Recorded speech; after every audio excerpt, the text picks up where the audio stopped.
예, 데살로니가 전서로 말씀을 주일에 나누는 것은 오늘 딱 한 번이라서 많이 아쉽습니다. 이제 다음 주에는 제가 데살로니가 후서를 또 집중해서 좀 나누기로 하고요. 일단 지난 한 주 동안에 데살로니가를 묵상하신 여러분들 어느 정도 기본적으로 내용을 좀 아신다라고 생각하고 제가 말씀을 좀 전체적으로 한번 나눠보도록 그렇게 하겠습니다. 어, 데살로니가 전서를 제가 읽고 또 묵상하면서 저 개인적으로 굉장히 좀 특별하게 생각했던 부분은 이 편지를 받고 있는 이 데살로니가 교회는 정말로 그 막 시작된 어린 교회였다라고 하는 이슈입니다. 요거에 대해서 제가 좀 설명을 드릴 텐데요. 정말 실제로 교회가 시작된 지 불과 몇 달밖에 되지 않은, 몇 년이라고 하기에도 좀 맞지 않고요. 그러니까 몇 달밖에 되지 않는 그 하월드 마셜이라고 하는 한 주석가에 의하면 데살로니가 교회가 시작된 이후에서 데살로니가 전서가 쓰여진 기간은 불과 a few months, 그러니까 불과 몇 개월에 불과하다.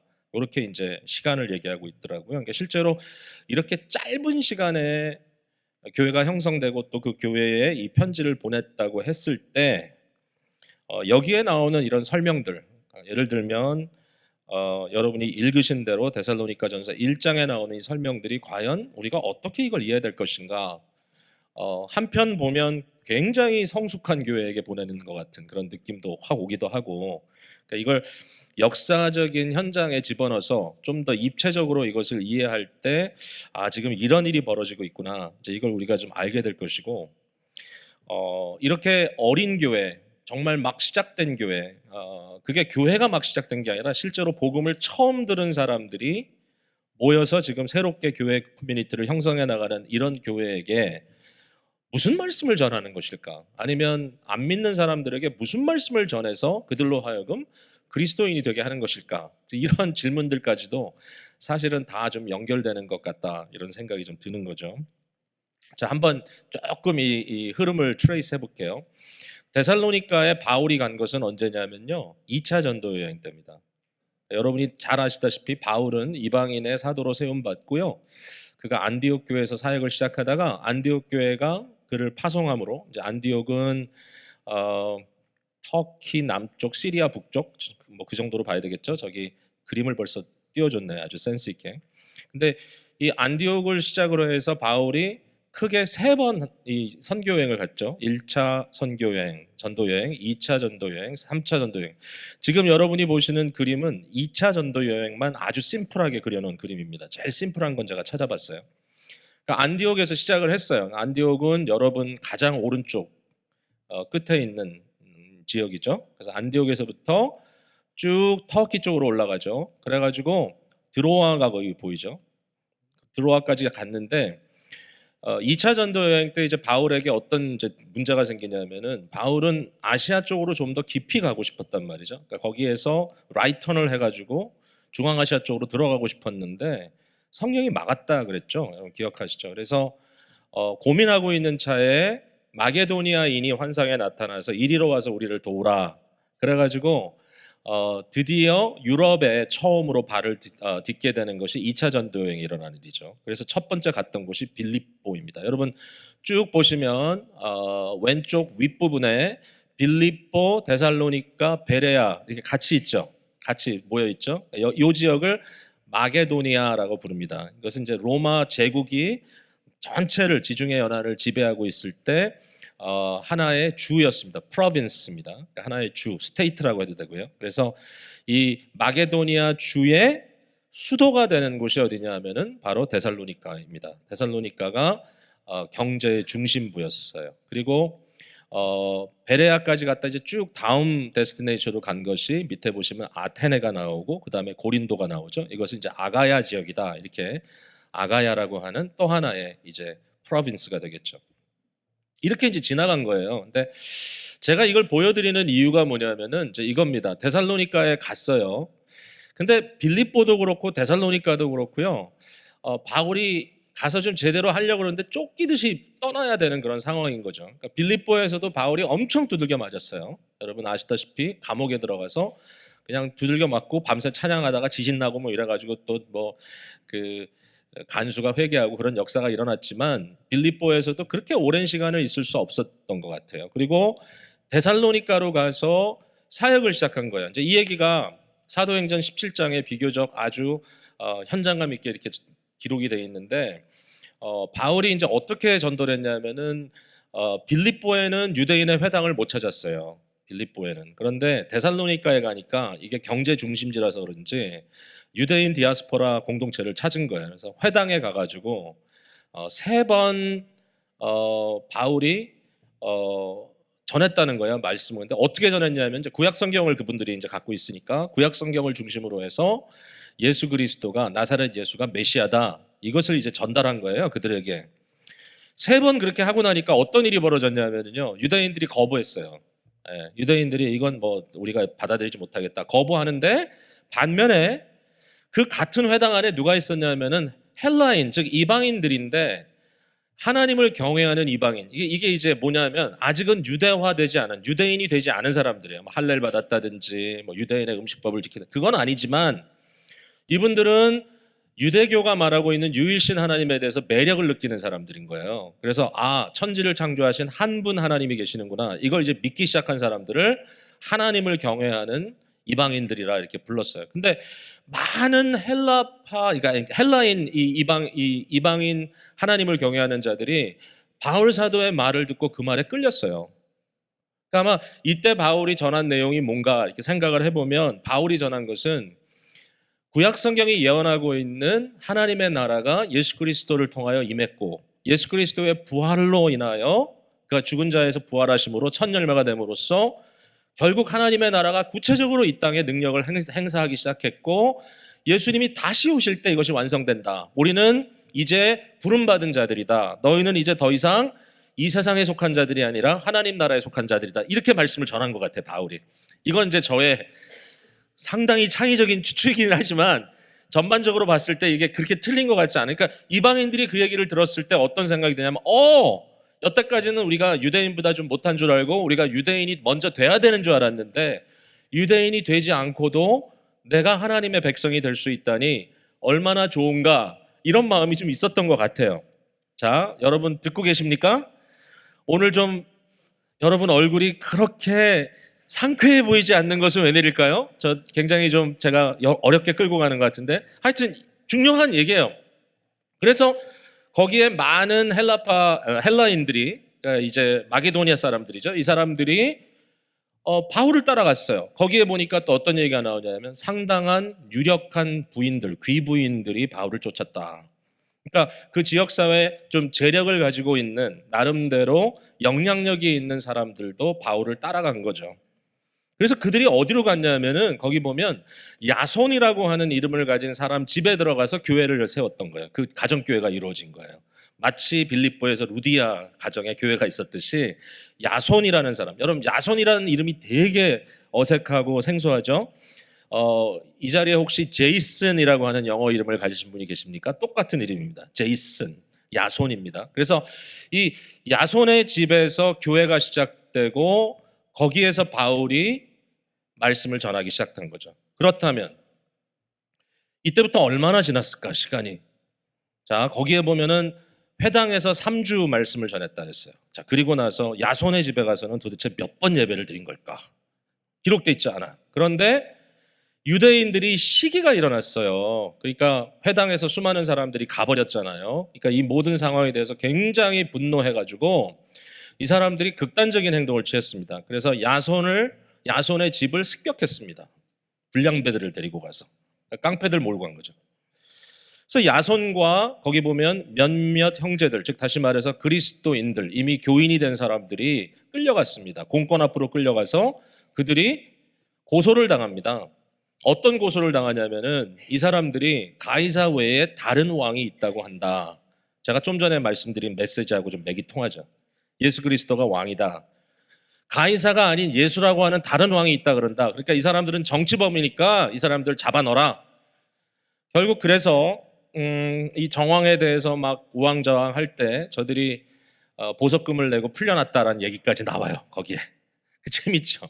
근데 그 순간에 그 데살로니가에 있었던 복음을 받은 사람들이 바울이 여기 있다가는 큰일 나겠구나. 그래가지고 바울과 실라와 디모데를 속히 떠나라 그래가지고 그 사람들이 빨리 베레아로 도망을 가게 되는 겁니다.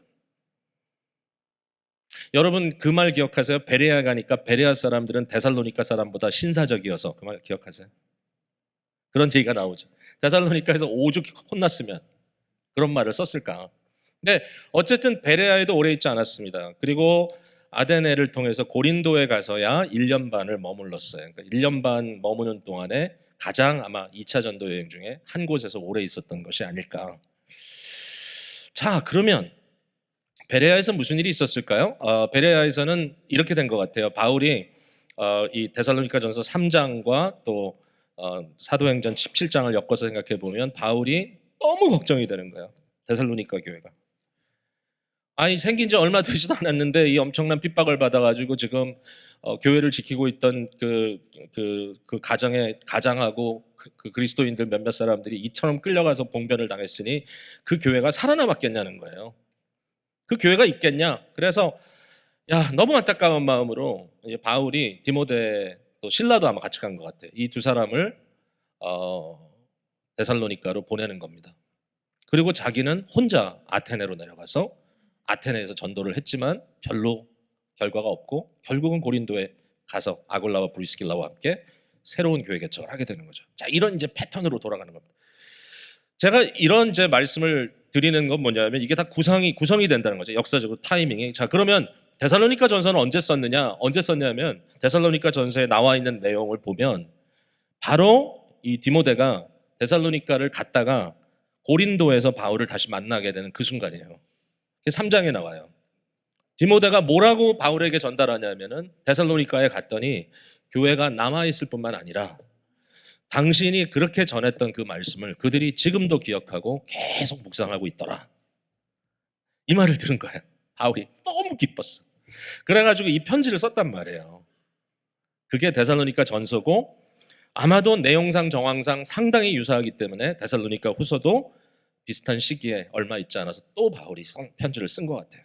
그래서 데살로니가 전서와 데살로니가 후서를 쓴 시간대가 데살로니가 교회가 세워진 때로부터 얼마나 거리가 있느냐, 시간적인 거리가 있느냐. 아까도 말씀드렸지만 하워드 마셜 같은 사람은 불과 a few months, 몇 달에 불과하다. 이게 저한테 굉장히 궁금하게 된 거예요. 정말 몇 달밖에 믿지 않는 사람들, 이제 막 생겨난 신앙 공동체에게 무슨 메시지를 던져야 되는 것인가? 좀 전에 제가 말씀드렸죠. 아마도 바울은 하나님 나라의 복음을 전했을 것이다. 예수 그리스도의 부활과 재림을 전했을 것이다. 그 얘기가 계속 나오니까 데살로니가 전서 후서에도 그렇고 이게 메인 주제거든요. 그러니까 이런 말씀을 전했을 것이다. 자, 그러면 한 가지 되게 궁금한 점이 있어요. 뭐냐면 자, 오늘날 우리가 복음을 전할 때 어떻게 전합니까? 불신자에게. 우리가 전하는 복음은 대체적으로 칭의의 교리에 굉장히 초점을 맞춘단 말이에요. 그 뭐예요? 뭐 사형리도 그렇고 모든 게 그렇죠. 아주 심플하게 해서 당신은 당신의 공로로 구원받을 수도 없고 당신은 죄로 인하여 죽을 수밖에 없는 자들이지만 그러나 예수 그리스도의 대속의 은혜로 말미암아 그가 대신 의를 행했고 그가 대신 여러분의 죄짐을 다 희생적으로 당해 주셨기 때문에 이제 당신은 오직 믿음으로 당신의 행위가 전혀 아니다. 오직 믿음으로만 예수를 믿는 자에게 주시는 구원을 받는다. 이렇게 우리가 설명을 하고 구원을 받으라고 권합니다. 구원을 은혜로 받으라고. 이게 일반적인 초신자에게 복음을 전하는 방법 아니에요? 근데 데살로니가 전서에는 이 칭의의 교리가 전혀 언급되지 않아요. 이게 바울 신학을 연구하는 분들에게 굉장히 큰 챌린지예요. 예. 갈라디아서와 로마서에 그토록 아주 집요하게 논리적으로 전개해 나가며 이것이 옳다라고 증명하고 있는 이 칭의의 교리를 왜 데살로니가 교회 편지에는 쓰고 있지 않는가? 데살로니가 전서를 보면 여러분이 묵상하면서 읽었겠지만 사실상 바울이 어떤 한 가지 이슈를 가지고 교리를 가지고 집요하게 파고 들어가며 설명하고 있지 않아요. 굉장히 관계적이에요. 1장에서 3장까지는 바울과 교회의 관계에 대해서 쭉 얘기하고 있고 4장과 5장에는 이미 그들에게 전했던 메시지를 거의 PPT 보여주듯이 스팟으로 따따따따따따 이렇게 전해주고 있어요.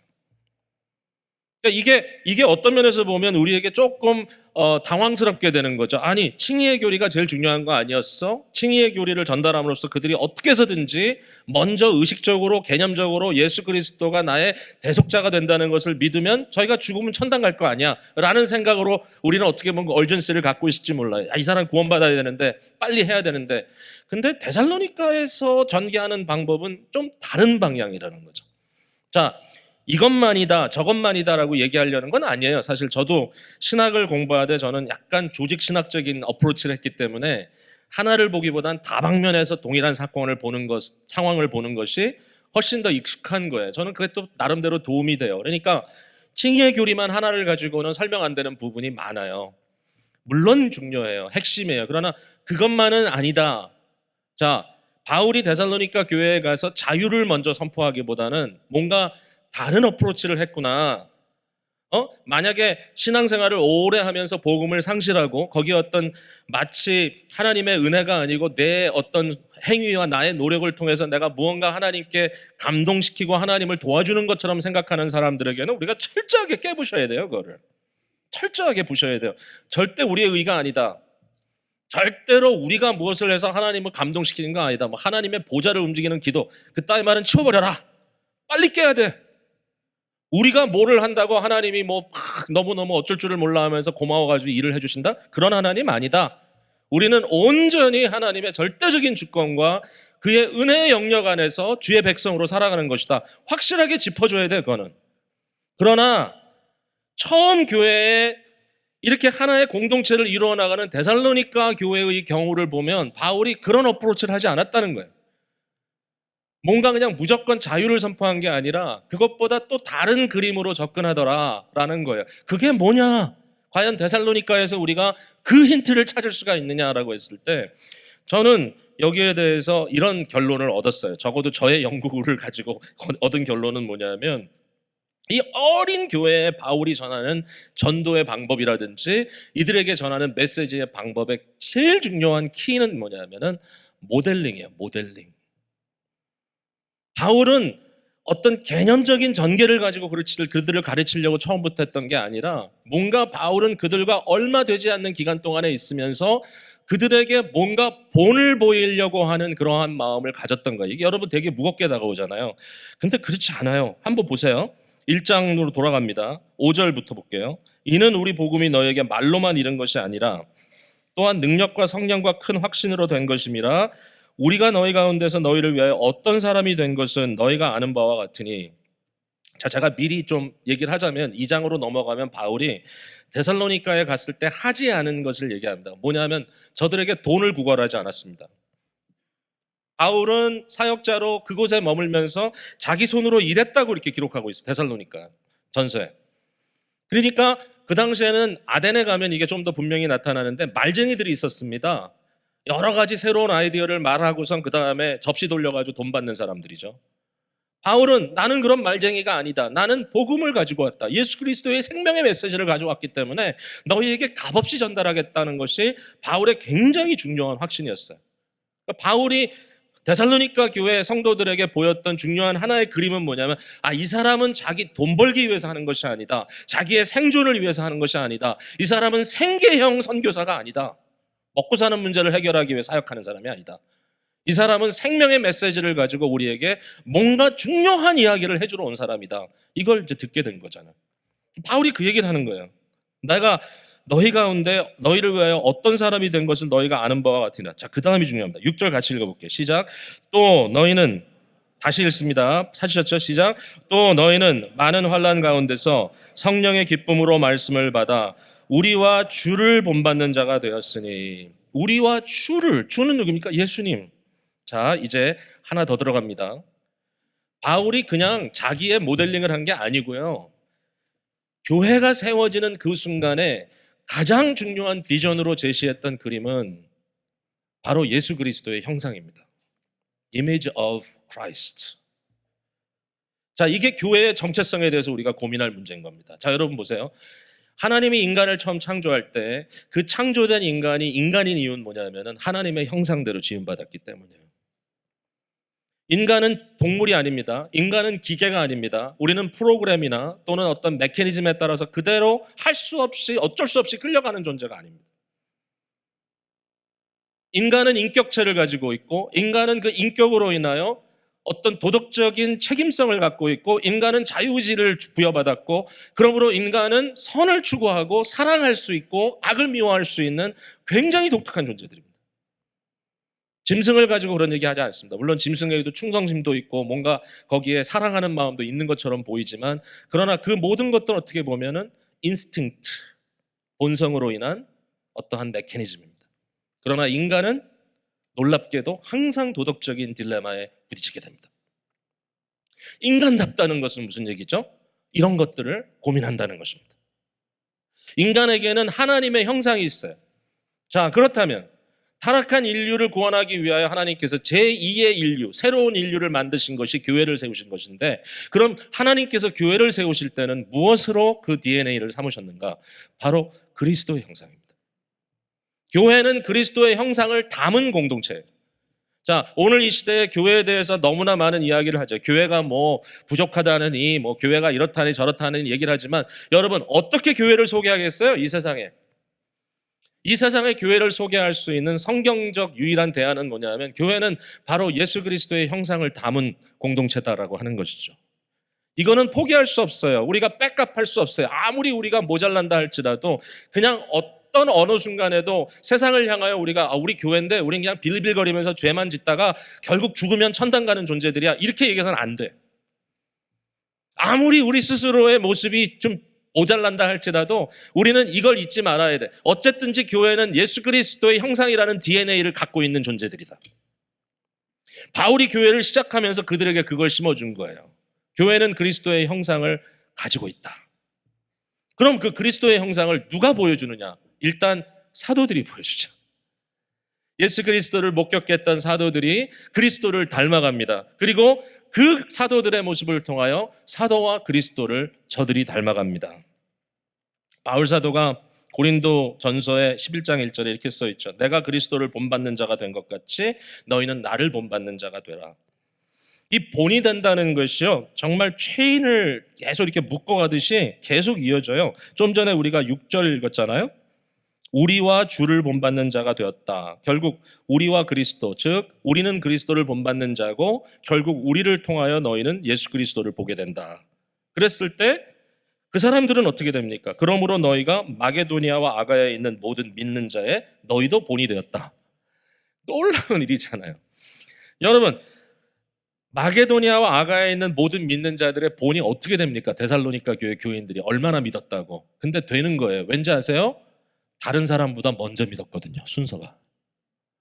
데살로니가 교회가 있고 그 다음에 베레아에도 성도가 생기고 그 다음에 아테네에도 복음 들은 사람이 생기고 그 다음에 고린도의 교회가 세워진 거 아니에요. 결국은. 그러니까 결국은 마게도니아와 아가야 지역에 어쨌든 몇 달 차이라 할지라도 먼저 복음을 들었던 데살로니가 교회 교인들의 그 믿음에 대한 반응이 다른 사람들에게 전달되기를 이들이 이렇게 믿었다. 그러므로 그들도 본이 됐다는 거야. 우리도 데살로니가 교회 교회처럼 해야 되는구나. 거기에 결국 그 체인이 매달려서 가는 거죠. 맨 처음으로 가보면 누굴까요? 예수 그리스도의 형상을 바라보게 되는 겁니다. 저는 이제 이 부분이 되게 강하게 다가왔어요. 그러니까 새로운 이 교회라고 공동체를 새롭게 형성하고 그 다음에 처음으로 그리스도를 믿는 그리스도의 사람들이 모였을 때 과연 무슨 비전과 무슨 그림을 볼 것인가? 거기에 대한 그림, 거기에 대한 비전은 예수 그리스도의 형상이다. 그리고 여기에는 공동체성의 의미도 담겨져 있는 거죠. 바울은 이걸 잘 알잖아요. 여러분 아시지만 바울이 처음에 예수 그리스도를 만났을 때 예수님이 바울에게 바울아 네가 왜 나를 핍박하느냐라고 질문을 하니까 바울의 답은 뭐냐면 뉘십니까? 그랬습니다. Who are you? 나는 당신을 핍박한 적이 없습니다. 그러나 바울은 얘기를 들었죠. 네가 교회를 핍박하는 것은, 네가 교회 공동체를 핍박하는 것은 곧 나를 핍박하는 것이다. 예수 그리스도가 아주 퍼스널하게 그걸 택한단 말이죠. 그러니까 예수 그리스도의 형상이라는 것은 단순히 어떤 한 인물로서 멈춰 있는 것이 아니라 예수 그리스도라고 하는 그분이 결국은 형제라 부르시기에 부끄러워하지 않는 주의 백성들을 그의 곁에 두시고 그들에 대해서 언약으로 묶여지는 거죠. 하나로. 내가 너희와 하나가 되겠다. 내가 네 안에, 네가 내 안에 연합된 공동체로서 그리스도가 머리 되시고 교회를 그의 몸이라고 부르시고 저와 여러분을 뗄래야 뗄 수 없는 그리스도께 속한 지체가 됐다라고 말하는 거 아니에요. 여러분, 저와 여러분은 어쩔 수 없이 이와 같은 영적인 DNA를 지니고 있다는 거예요. 예수 그리스도와 이처럼 연결되어 있기 때문에 결국은 우리의 삶에 나타나야 될 그 현실과 결과는 뭐냐면 그분 따라가는 거예요.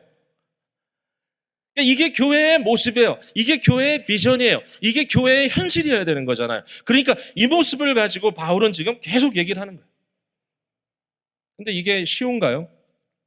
이러한 모델링이 계속되는 게 쉽지 않은 거죠. 저희도 알잖아요. 우리도 다 이게 얼마나 어려운 줄 알죠. 근데 바울은 여기에 대해서 빽깝하지 않아요. 바울이 이렇게 얘기합니다.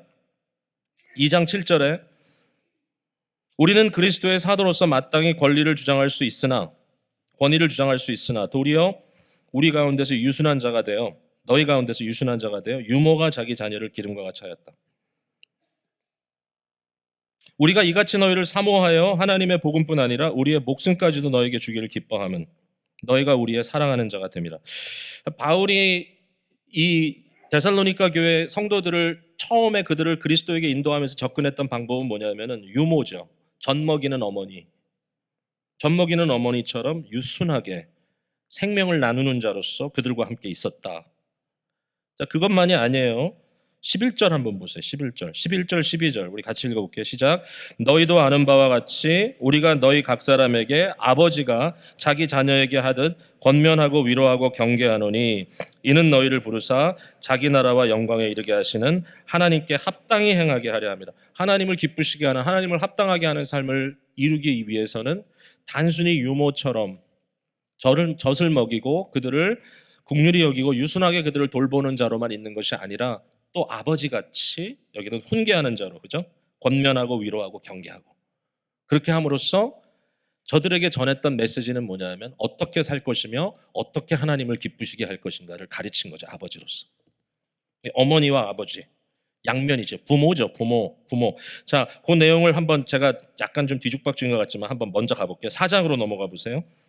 자, 4장 5장은 바울이 가르쳤던 내용을 다시 한번 이제 리비짓하는 내용인데 4장 1절에 보니까 이렇게 써 있잖아요. 같이 읽어볼게요. 시작. 그러므로 형제들아 우리가 끝으로 주 예수 안에서 너에게 구하고 권면하노니 너희가 마땅히 어떻게 행하며 하나님을 기쁘시게 할 수 있는지를 우리에게 배웠으니 곧 너희가 행하는 바라 더욱 많이 힘쓰라. 예, 너희가 마땅히 어떻게 행하며 하나님을 기쁘시게 할 수 있는지를 너희가 우리에게 배웠다.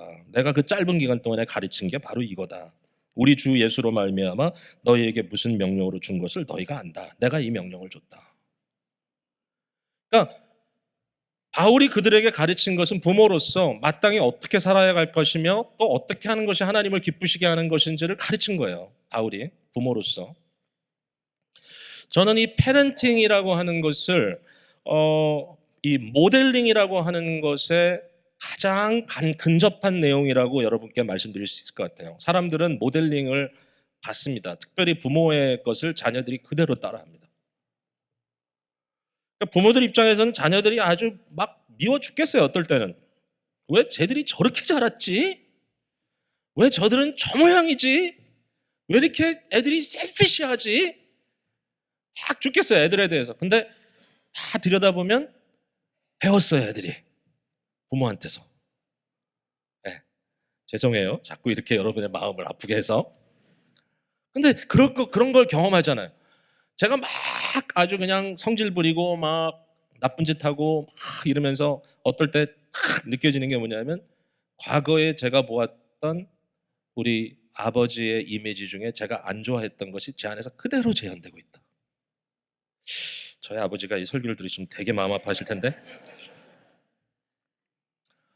저희 큰아들이 요새 보면은 이제 점점 체격도 저를 닮아가고 이렇게 뒤에서 걷는 모습을 보면 섬찟해요. 제가 왜 저렇게 나처럼 생겼지? 걷는 것도.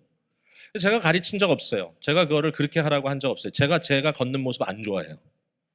저는 제 바디 타입이 싫어요. 바디 타입 싫다니까. 그럼에도 불구하고 보면 어떻게 된 거지? DNA가 통하는 겁니다. 그거 참 무서운 거예요. 예. 우리 둘째 손주가 요새 아랫입술 깨묻는 버릇이 생겼습니다.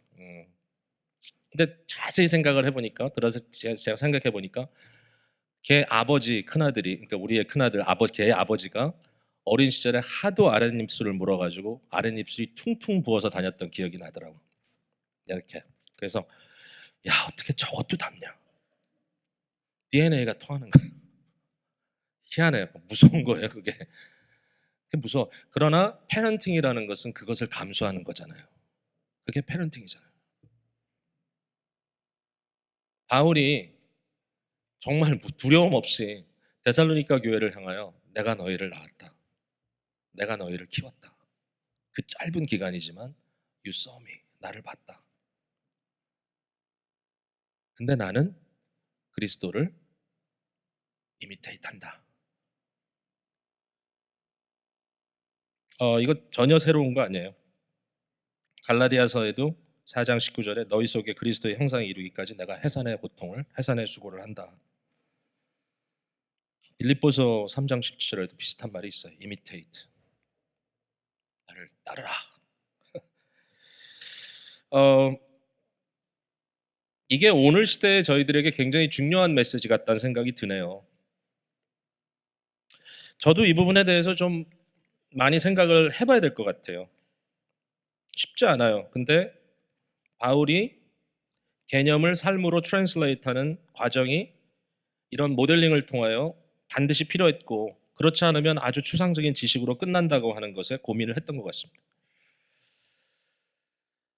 여러분 다 경험해보죠. 스마트폰을 안 쓰는 분은 거의 없죠. 요새 스마트폰 거의 다 쓰는데 한번 생각해보세요. 그런 것이 있다라고 하는 지식으로 여러분이 그것에 대해서 들었다면, 야, 스마트폰이라는 게 있는데 그게 전화만이 아니라 그게 영상 보는 TV도 되고, 그게 하여튼 안 되는 게 없어.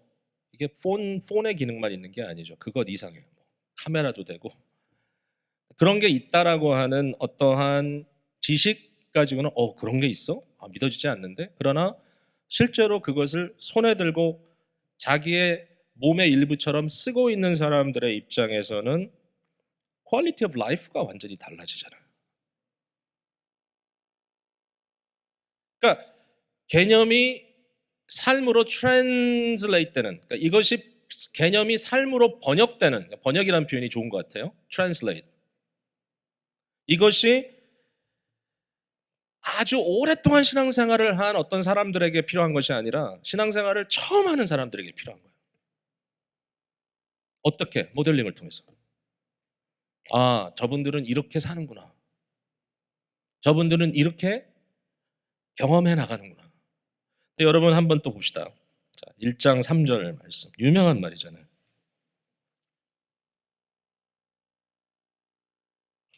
크리스찬들에게 세 가지의 virtue를 얘기합니다. 세 가지의 덕망, 그리스도인들의 덕망, 믿음과 사랑과 소망인데요. 이 믿음, 사랑, 소망, 사랑, 믿음, 소망, 어떤 순서대로 하든지 이것은 그리스도인들에게 가장 중요한 덕망이라고 얘기합니다. 근데 믿음이 뭡니까? 사랑이 뭡니까? 소망이 뭡니까? 라고 질문할 수 있는데 데살로니가 교회에 대해서는 바울이 굉장히 분명하게 짚었어요. 너희의 믿음의 역사, 이게 이제 그 칭의론에만 올인하고 있는 사람들에게는 조금 불편하죠.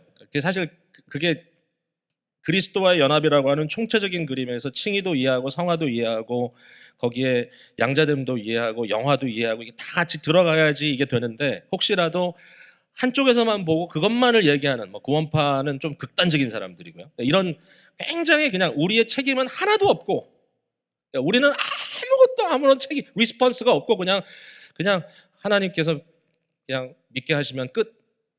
이렇게, 물론 그런 부분이 있죠. 어떻게 구원에 있어서 하나님의 주권을 빼놓고 이야기할 수 있겠어요? 구원에 대해서 하나님의 절대적인 은혜를 이야기하지 않고 어떻게 하겠어요?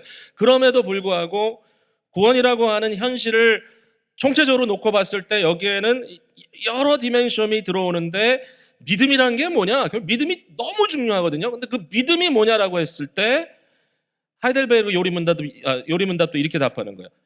What is true faith? 진정한 살아있는 진실된 믿음은 뭐냐라고 했을 때 이런 답을 합니다. 진실된 믿음에는 이 감사의 열매가 결여될 수 없다. 다시 말해서 감사의 열매가 없는 진실된 믿음은 존재하지 않는다. 무슨 얘기인지 아시죠? 진실된 믿음이라면 내가 은혜로 받은 구원에 대한 감사와 감격이 반드시 있을 수밖에 없고, 그러한 감사와 감격이 있다면 거기에 대한 따라오는 열매가 있을 수밖에 없다. 이 필연적이다. 연결사에서 보는 거죠. 여기서 이렇게 써 있어요. 믿음의 역사, works입니다. work of faith. 아니, 믿음과 work는 따로 가야 되는 거 아니에요? 아니에요. 믿음의 행위가 있어요. 행위의 믿음이 아니에요. 믿음의 행위. 믿음이라는 것이 전제되기 때문에 따라오는 성도다운 믿음의 행위가 있다라는 거예요. 감사의 열매가 있다는 거예요.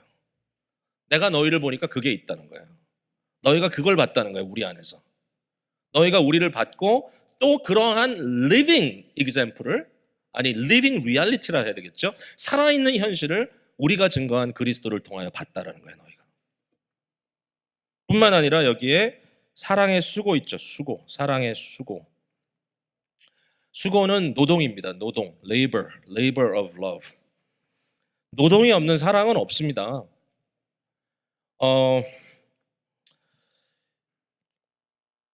자녀를 키우는 거 참 어렵죠. 요새 자기 부모들께 자녀들의 육아를 다 맡기는 젊은이들이 있다고 얘기는 하는데, 그럴 수만은 없죠. 예, 아무리 내게 편의를 위해서 내가 해야 될 수고를 남에게 맡긴다 할지라도 온전히 그렇게 될 수는 없죠. 예, 사랑한다는 것은 반드시 수고를 동반하죠. 요새 왜 이렇게 그 관계들 때문에 어려워하는 사람들이 제 주위에 많은지 모르겠어요. 사랑 자체를 부인하면 몰라도 난 사랑 없다. 나는 이 관계는 끊어버리겠다. 그렇게까지 가면 극단이지만 그게 아니라 사랑의 불씨를 살리겠다. 내게 있는 사랑의 어떤 삶을 내가 한번 살아보겠다고 말하는 사람이 아무런 반응이나 아무런 리스폰스 없이 사랑한다고 얘기하는 건 아무 의미가 없어요. 사랑에는 노동이 있어요. 그렇죠? 소망에는 인내가 있어요. 소망한다고 해도 empty, 아무런 내용이 없는 것은 소망이 아니에요. 소망은 반드시 인내입니다. 인내. steadfastness. 끈질기게 따라붙는 소망적 근성이 거기 있는 거죠. 그래서 아무도 할 수 없는, 아무도 받아들일 수 없는 그러한 현실 속에서 끊임없이 하나님을 바라고 기다리는 것입니다.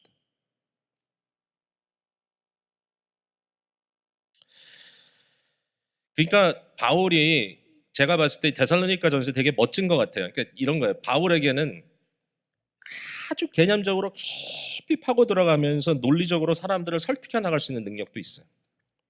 그게 갈라디아서나 로마서에 등장해요. 그러나 데살로니가 교회 같은 경우에 바울은 어떤 형태를 취하냐면 라이프 디스크립션, 삶을 설명해 주는 것으로 그림을 보여주는 거예요.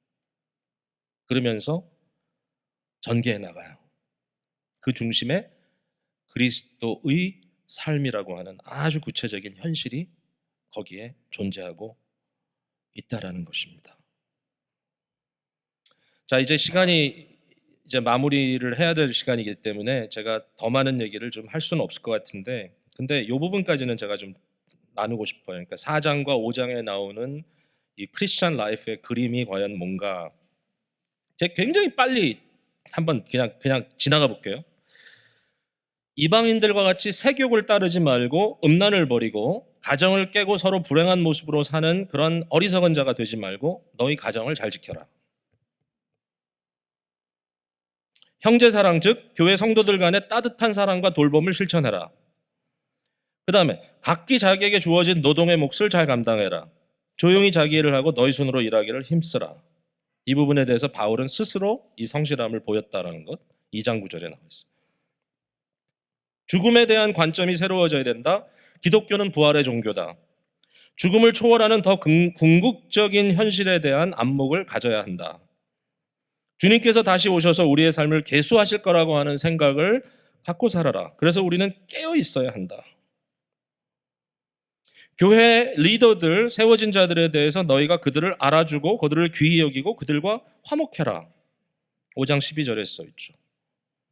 그것만은 아니에요. 왜냐하면 제가 뭐 이 부분을 많이 얘기할 수는 없지만 그냥 빌레몬의 경우를 제가 좀 설명을 하면 빌레몬서를 보면 역시 바울이 쓴 이제 목회서신 중에 하나인데 굉장히 개인적인 편지거든요. 빌레몬서는 한 장이죠, 한 장.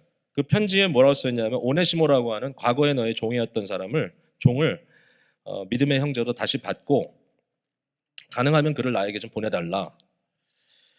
이것은 한 사람의 개인의 사회적 지위, 경제적 상황, 그 다음에 신앙적인 어떤 그런 고민까지도 다 포함된 내용이거든요. 굉장히 프라이빗한 매럴입니다. 오늘로 얘기하면.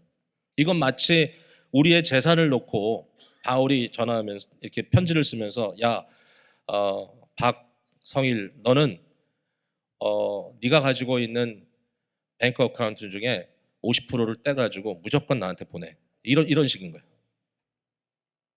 너무 이건 개인적인 거예요. 그런데 놀라운 건 뭐냐면 빌레몬서는 공개적인 편지를 썼어요. 누구에게? 그의 아내 아비아에게, 그 교회 목사인 아키포에게, 그리고 보니까 내 집에 있는 교회에게 편지하노니 교인 전체에게.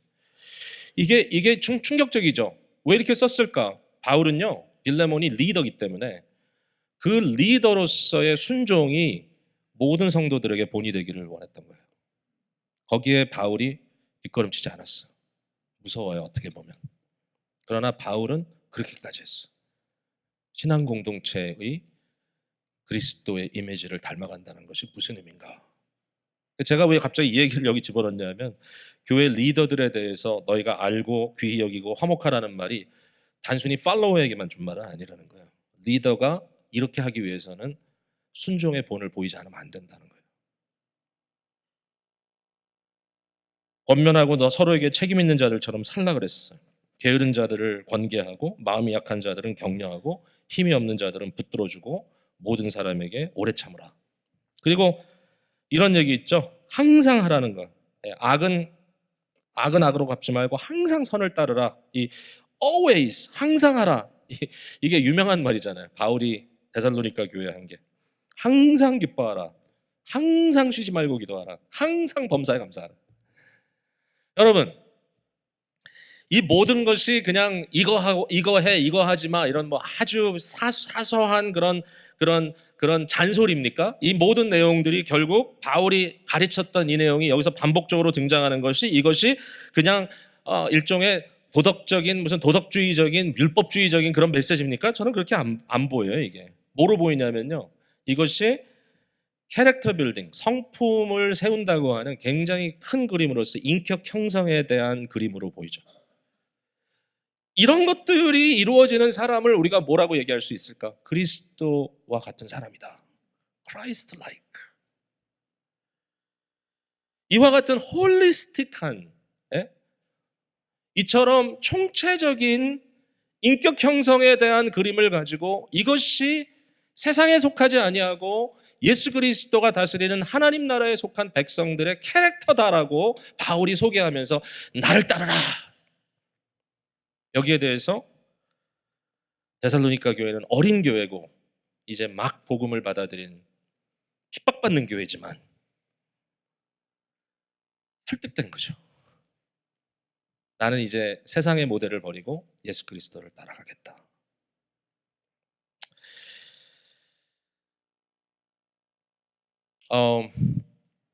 복음의 자유도 굉장히 중요하고요. 저는 뭐 사실 복음이 쓸데없는 것들의 격식에 매이도록 하는 것에 대해서 아주 제가 알레르기 반응이 있는 사람이에요. 근데 또 한 번 생각을 해보면 자유라고 하는 것은 굉장히 성숙한 개념인 것 같아요. 갓난 아기들에게 자유부터 가르치는 부모가 어디 있어요?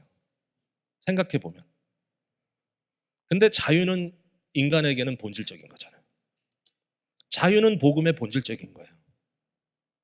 우리가 어떤 외형에 얽매이지 아니하고 어떤 틀에 얽매이지 아니하고 우리의 어떤 인격이 소생되고 살아나서 내가 정말 기쁘게 주님을 섬기고 평생 주님과 함께 기쁘게 살아간다는 이 정말 자유로움은 너무 본질적인 거예요. 그러나 자유에는 반드시 반응이 따라가죠. 리스폰스가.